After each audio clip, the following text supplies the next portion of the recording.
Good morning. I'm Rich Weehee, and I'm sitting here with Ethan Merriweather, and we're going to be discussing an assessment that was created probably 20 years ago as a result of me attending a conversation through the Landmark Forum. I was in the leadership process of that curriculum.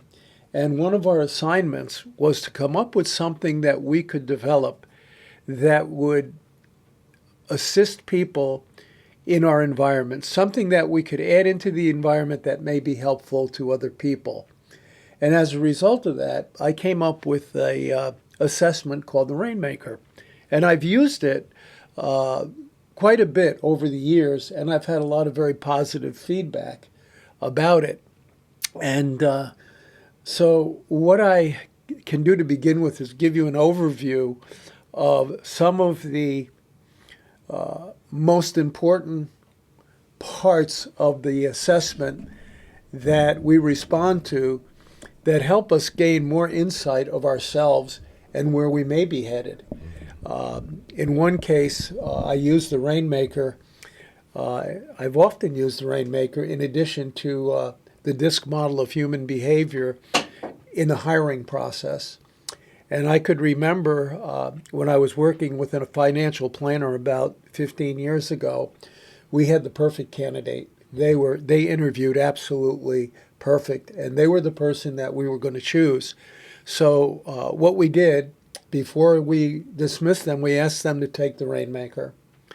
And I explained that the ReignMaker usually takes about an hour to fill out if you do it properly. And the person filled out the ReignMaker, and we were getting all ready and set to hire the person.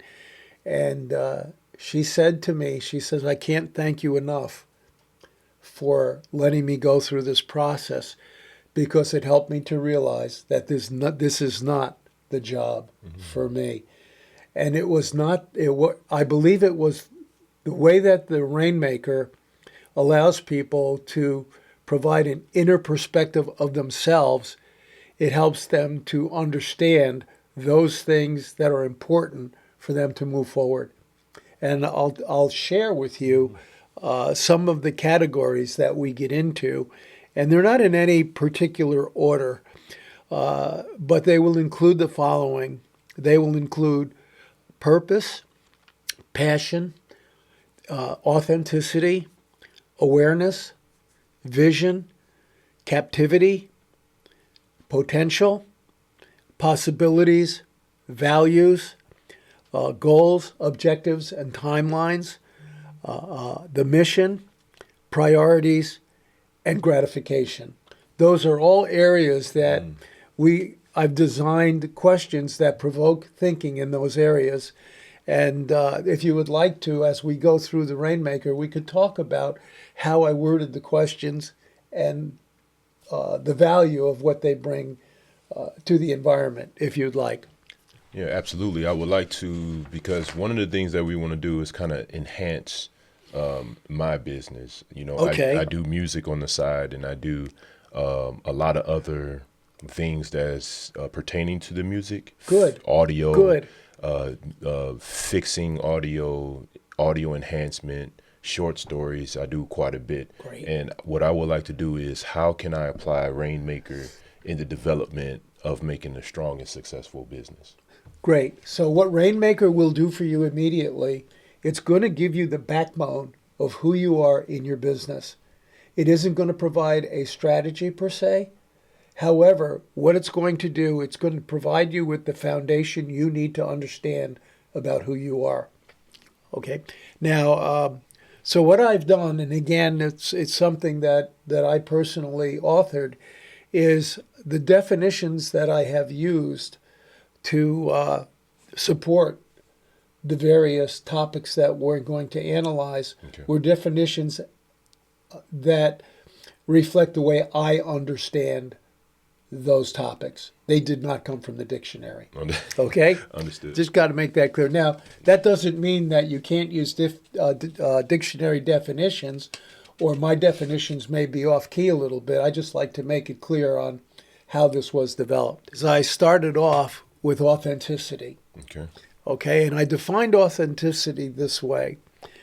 I said, we are created in God's image with intelligence, reasoning, and emotion, unlike any other creature. We are identified as human beings.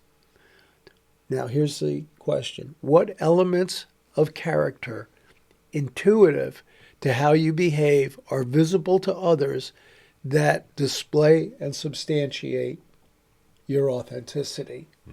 So if we are going to do this for your benefit, Ethan, how would you answer that question? Ooh. Can you ask that question Yeah, again? I'll repeat it. Yes. Okay? We are created in God's image with intelligence, reasoning, and emotion, unlike any other creature. We are identified as human beings.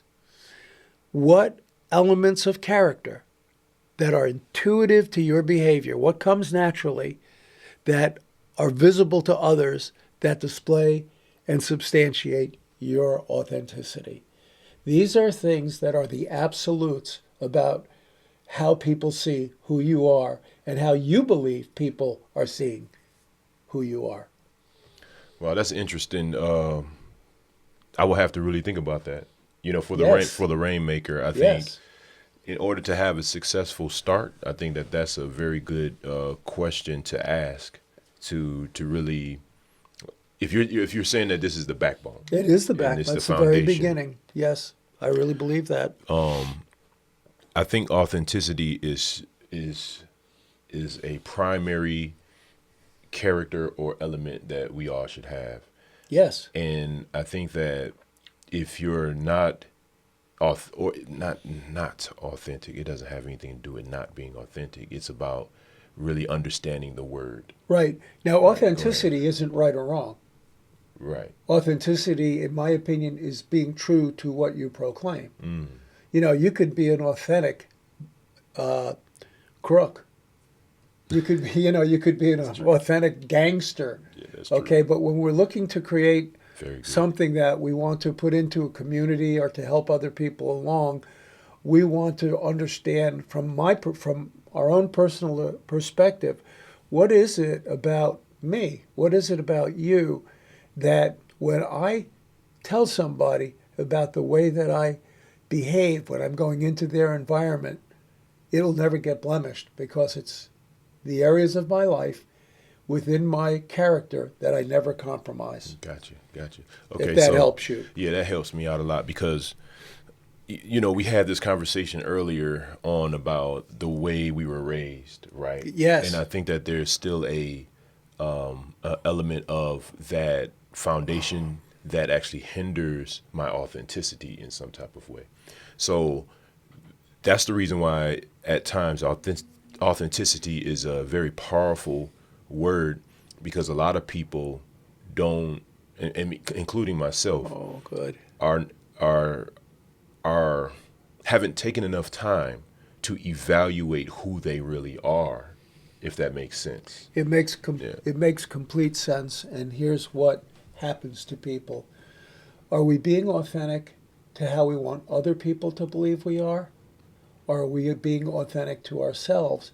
And when in our conversation earlier, what we were talking about is the way we were raised. Correct. There were attributes in the generation before me that raised me that I really did not like. And because I didn't like them, I made it a point when I was very young, I'm talking about when I was probably 10 or 11 years old, that I didn't want to carry on some of the judgmental mindsets and the hate that I felt they were demonstrating. So from my perspective, I worked very hard from age, say, 10 to make sure that I wasn't influenced that way. As a matter of fact, having grown up in New York, one of the things that I did is I didn't want to be known as a New Yorker. I didn't like the way they sounded when they talked. And I could remember making sure that my diction was such that I didn't sound like a New Yorker. I mean, that's crazy, but I had such a high level of awareness on how I was going to be developing myself from an early age on There were things that I noticed that I didn't like, that I made sure I didn't allow into who I was. And on the other hand, there were other things I wanted to be that I had to work to acquire so that I could make those things intuitive to me. Those are choices. And we have the opportunity to make those choices throughout our entire life. Understood. You know, as you know, we're both active in the men's group, and we have people that are in their 60s that are holding on to the things that they proclaim are reasons why they can't be more than who they are, because they've allowed it to dictate That's it. who they want to be. And then they complain about it because they're unwilling to change. Well, we don't want that to happen, and hopefully when we do the ReignMaker process, we will build up a strength and an understanding that will guide people in a way that's going to be more helpful. All right, so now I love that you broke that down, and I think that whoever listens to that, they will be benefited by those words, because you took a choice and the liberty to make a change as a younger child. Yes, I did. And I think that that's beautiful.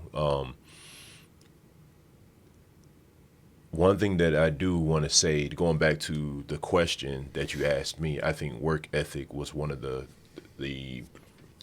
strong models that I like to see myself as. Good. A person with a very, very hard and good work ethic. Because a lot of times people need to see in order to Yes. believe, not necessarily, talk is cheap, right? Yeah. Show Yeah. them by your works, right? Yes. So that's kind of one of authentic Yes. and the authenticity aspects that I have is my work ethic. Yeah, Yeah. and when we talk about, when we say talk is cheap, we have to be careful of that, because our words are the most powerful thing that we have. Everything that we do requires words. Yeah. You could think without talking, but in your thinking, words support what you're thinking Yeah. about. Okay? But the work ethic, to me, it's one of my core values as well. And I have often said to young people, I said, I believe there are two basic fundamentals that when you master these two things, it really will promote your growth. And one is work ethic, and the other is your character. Yeah. And then we have to define, what work ethic is pretty easy to understand. It means how much we apply our effort to what we're doing, and, how much we can be relied upon to do it. Where character is different. Character is an area that we have to choose those attributes, once again, that we never want to compromise. Right. And, one of the ones I chose is, there's two that are critical to me. One is being on time, Yeah. and the other is always being a man of my word. Yeah. And it sounds like there's three things: work ethic, being on time, and being a person of integrity, honoring and living your words. And when you think about it, that's it. But yet, when you look at some people that we know that are struggling in life, they don't have those fundamental attributes within who they are. And I'm not saying that they're going to fail as a result of not having them, but they seem to work for it's universally strong. Gotcha. Understood. So that's kind of where I'm at right now with that. So you're saying to start off with this business venture, authenticity is Yes. Yep. And it's going to go Which I beyond. agree It's going to go beyond you. When you talk about a business venture, what do you want your business to look like? When people, do you have a name for your business by chance? Yeah, Evergrace. Evergrace. So when people hear the name Evergrace, what do you want them? What kind of picture do you want them to have in their mind? What kind of words do you want them to be responding to? It's kind of like the New York Yankees to me. Yeah. I was brought up during the Mickey Mantle days and the Roger Maris days. I was brought up when the Yankees never lost. Right. So when you talked about the New York Yankees in the 1950s and 60s, hey, those guys were walking on silver clouds. Yeah. Not the same anymore because times have changed. So I look at it to be the same thing with businesses that I have coached. For example, and I'll give you a couple of really very positive examples. I worked with a gentleman that is the owner now of American Metal Roofs. We started together before he had actually started American Metal Roofs. And what we put into designing the behavior of that organization and what their reputation would be has been a lasting positive image that still exists today. And the other one that I worked with that did the same thing was Patriot Ambulance. They put their heart and soul into what they believed and what they stood on.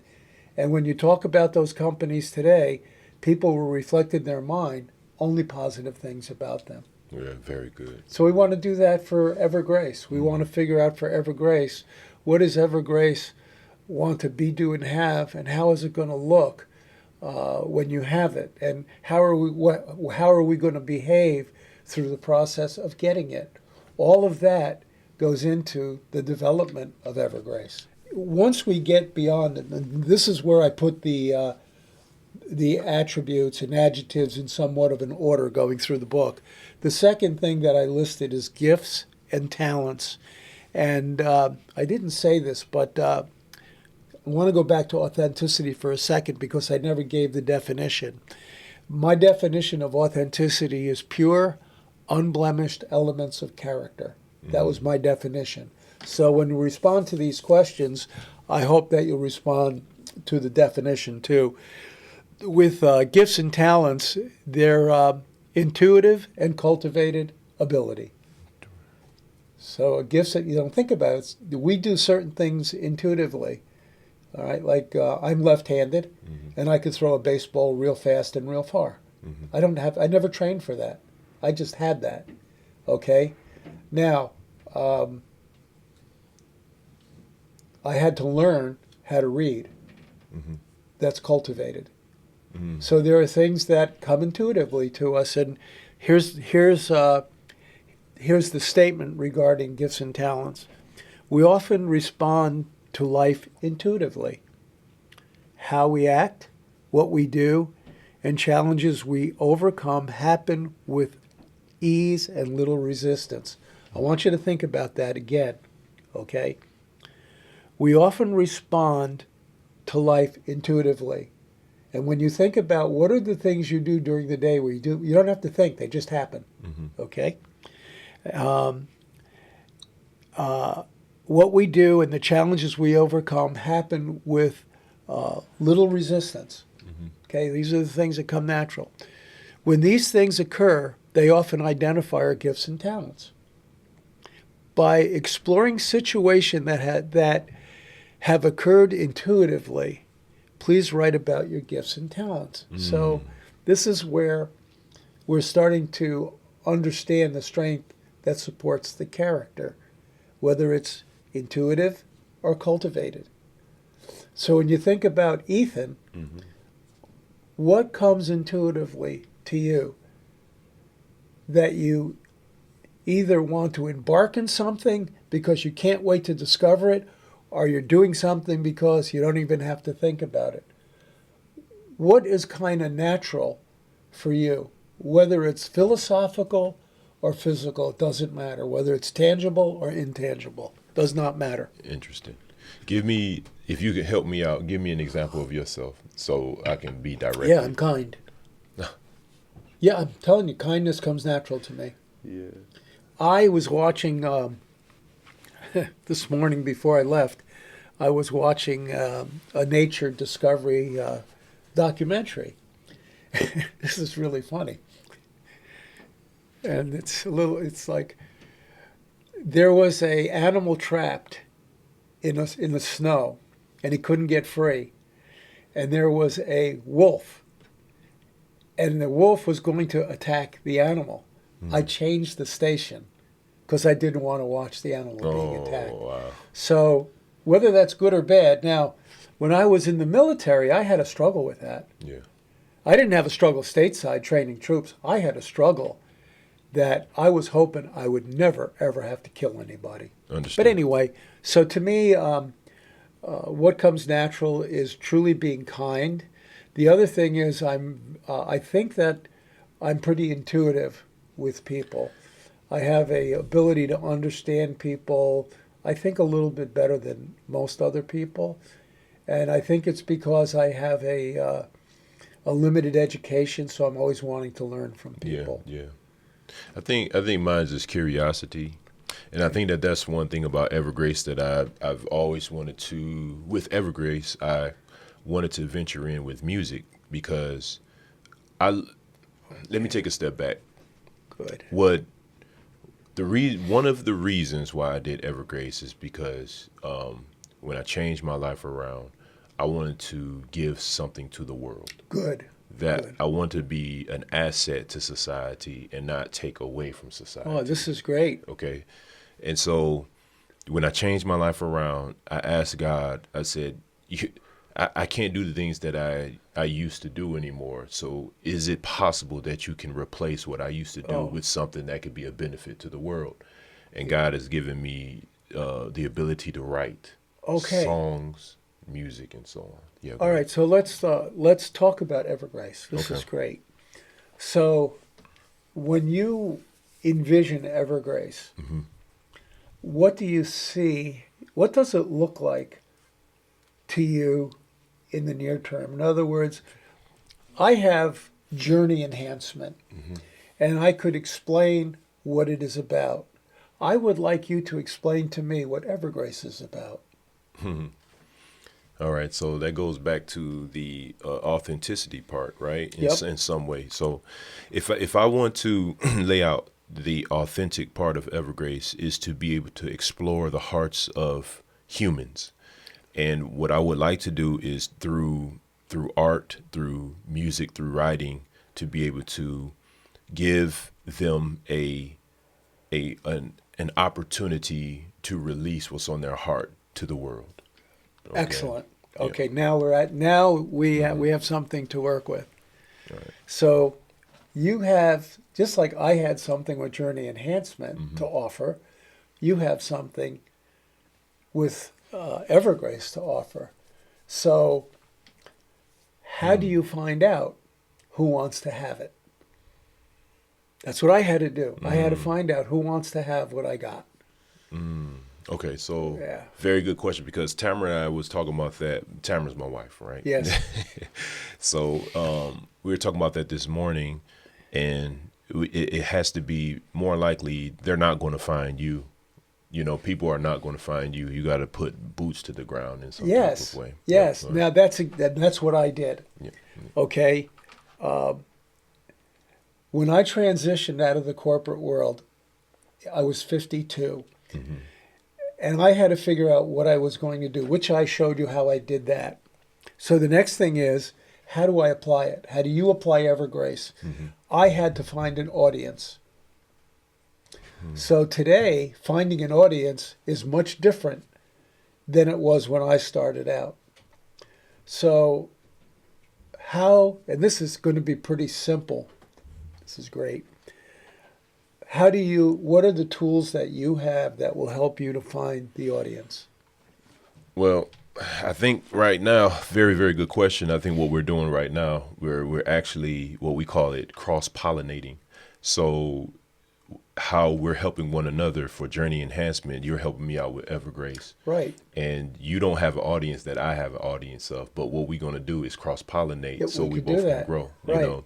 And I believe that boots to the ground is kind of, in my mind, what was not working for me is not planning properly with projects that I was doing, releasing them in the world without the proper steps, so to speak, right? So I understand. And I think that the challenge for me is I'm thinking that people will magically see my stuff. That's you know what I mean? That's the way you're thinking. But let me go back. Yeah, go ahead.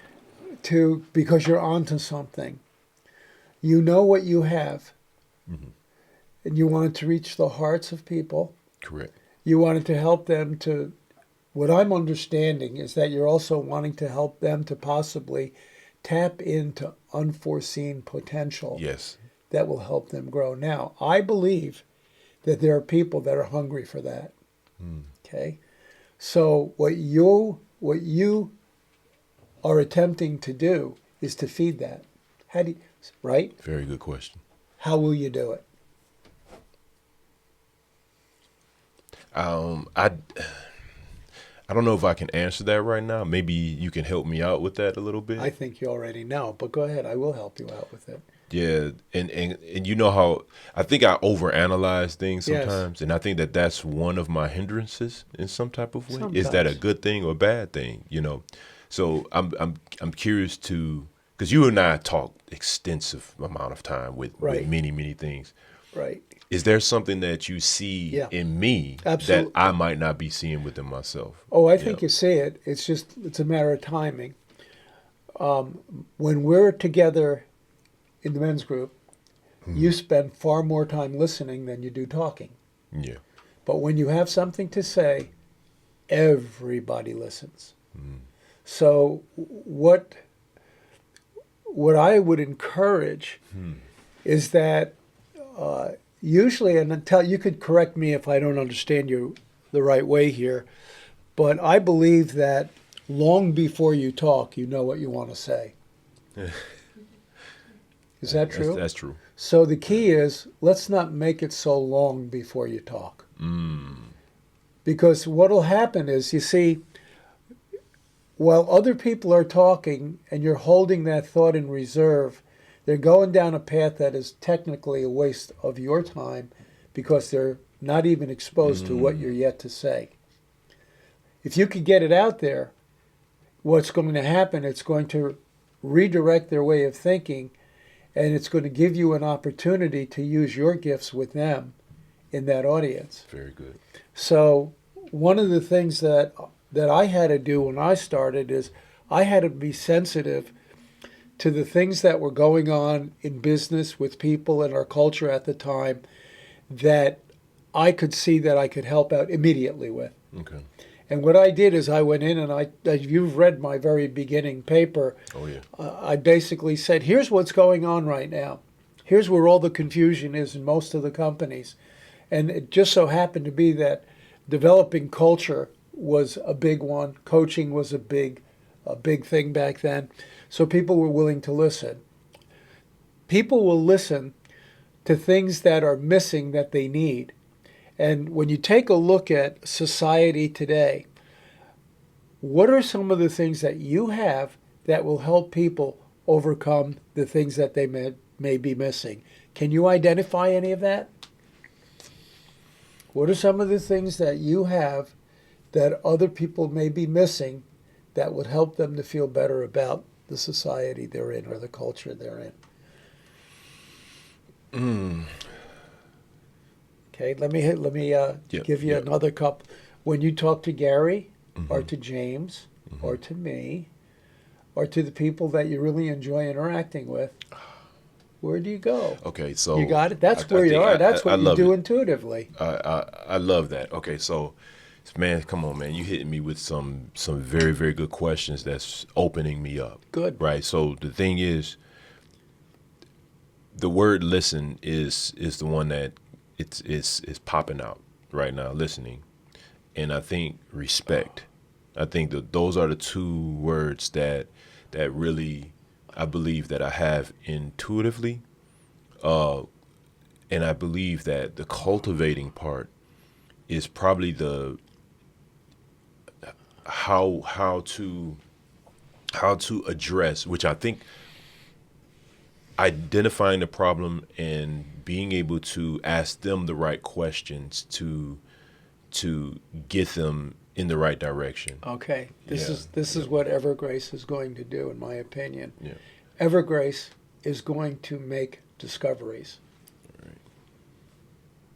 Now, I think that, in my opinion, if you could connect with me and make discoveries about me that I don't see, that will enhance my desires, I want you around. Mm. So I believe that one of the key elements of Evergrace could be the word discovery, and I think we may want to consider how we put that into your identity whenever it gets totally formed. Because that's what you're doing. Your curiosity is helping people make discoveries that are worthwhile. And you're seeing it before they see it. So you go into an organization and, this is just hypothetical, of course. And let's say you've got an organization of 50 or 60 people and say, you know what? There's a lot of confusion today with artificial intelligence, with social media, and the way we do business. And there's a lot to be discovered that you're unaware of. How would you like me to help you to find ways to make new discoveries that will put you one step ahead of everybody else? Very good. Very good. See, you could do that. Yeah. That's what you could do. And you do that through your curiosities, and again, it comes down to knowing how to ask the right questions to the right people at the right time, which takes a lot of understanding. Yeah. I love that. I absolutely love that. See, we could all do that, but not too many people want to take the time to really be responsible to do that. And what I personally did, I became responsible for who I wanted to be as I grew through the rest of my life after I left the corporate world. And I had to figure out, what do I need to do to put that in action? And I'm still thinking about it and applying myself. Yeah. So, and this is just the beginning of Evergrace. All right, so now we know that you're wanting to reach the heart of people. You're wanting to pull out potential in people and in communities that they may not see. That because of the way that, and again, because of your analytical thinking, okay, and remember what you've done in the secular world with your occupation, you're a problem solver. Well, one of the things, I met somebody at the gas station last year, and he was a business owner, and I was trying to get into his business, and he knew of me, but I can't remember his name even right now. But it was, I said, what is the biggest challenge you're having right now? And it was keeping people. Okay. Retention. Gotcha. Okay? So to me, if I could find a way to make retention stronger in an environment, I know for a fact that everybody will listen.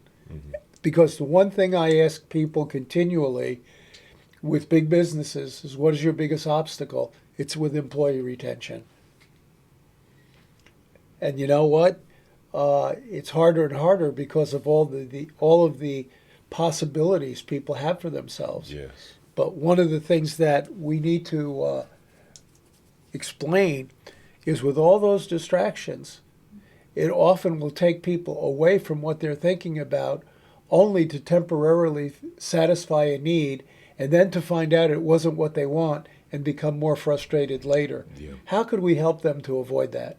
Can I do that in my environment to give them the fulfillment they need so they want to be a part of it? And I think we can. I think you can today. I think that is a gift and a talent that you're talking about right Yes, there. it Being is. able to identify the obstacles that's in someone else that they may not see. Yeah. That's coaching, that's mentorship. Yeah. That's what you're doing with Journey Yeah. Enhancement. And a lot of the questions that you've been asking me today is something that I haven't really it's come across my mind, but the way you bring the question out, it sharpens up, my my foundation a little bit. Right. Causes me to approach it a little differently. Yeah. I think that everybody, including myself, is at a point where, what's next? Yeah. Like I'm yes. even though I'm quite a bit older than you, I'm still looking at what's next. Fortunately, we have the conversations you and I have. I interact with a couple of people that are very meaningful to me, and I have the Journey Enhancement training or curriculum that we're doing at church. So there's something out there for me to constantly be finding material and new thinking that I could put into that to not just move myself forward, but to move other people forward. Yeah, absolutely. And one of the things that may happen as a result of how we have our conversations is somebody who is listening to us might really want to get to know you better because of what you're about. Yeah. And that's really where, for those people who are paying attention, Ethan is a very dynamic thinker. And I guarantee you that if you create a relationship with him, you're going to find that he will take you beyond where you are, no matter what. And it would be a lot of fun and very interesting. And the only way you're going to find out is to, it's like anything else. When I see somebody that I'm curious about, sometimes I approach them and I want to find out about them. Mm-hmm. And then when I find out about them, I usually learn. Well, that's true with what we're doing. Yes. And I'm hoping that people will want to tap in to where you're going. Like when they hear Evergrace and getting to the hearts of people and tapping into potential, maybe they have some ideas that they would like to hook up with you to enhance the overall product as well. That's pretty much what this podcasts are doing. Yes. Yep. There's thousands of podcasts out yes, there, and we pick and choose what we want to listen to. Then we take out of it what we think is worthwhile and incorporate it into who we want to be. Mm-hmm. Well, we could do that. We could do that on a one-on-one basis even better, because usually when a podcast is playing, you can't ask the questions that you can in a conversation. It's so true. And when you want to question someone's authenticity in a podcast, you can't do it. Right. You have to make the assumption that they really know what they're talking about. And I struggle with that. And I'm not meaning that I don't trust it, but I was also thinking about, I talked about this last Sunday at Journey Enhancement. There were people who interpreted the Bible, people like Smith Wigglesworth, Mooney, Oswald Chambers. These are characters that when we hear their names and how they interpreted something, we accepted their interpretation. Yeah. Why? Why? I understand. Don't we have a mind of our own? And I'm not debating I know what you mean. their authenticity. Yeah, I'm just thinking of, why don't people want to think for themselves and go beyond their own realm of thinking without it happening to be through someone else? That's beautiful, man. Yep. Okay? We have that. That's what this is about. Yes. Okay? So, to go back to what you're saying about, what you just said right there, about thinking with your own thoughts. Yeah.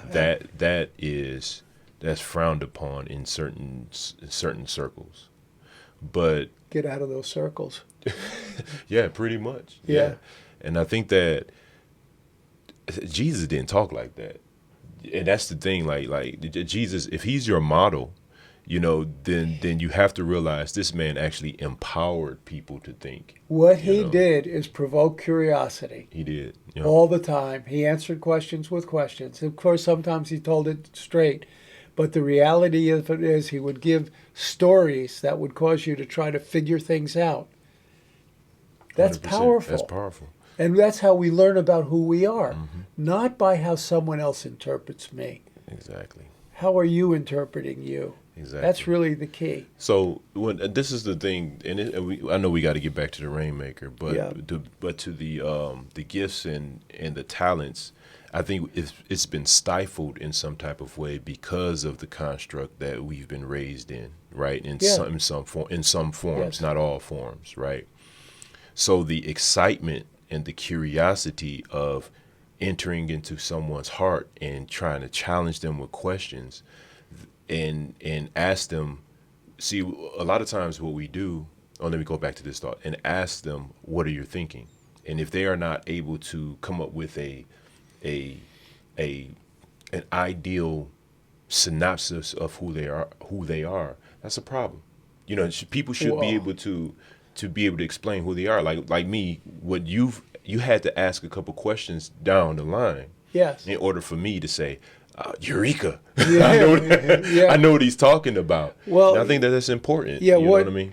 What happens, unfortunately, is we're too concerned about the person we're going to say what we're going to say something to. Yep, I was And as a result, it diminishes sometimes our own authenticity. Yeah, absolutely. And that's hard because, people are at different levels.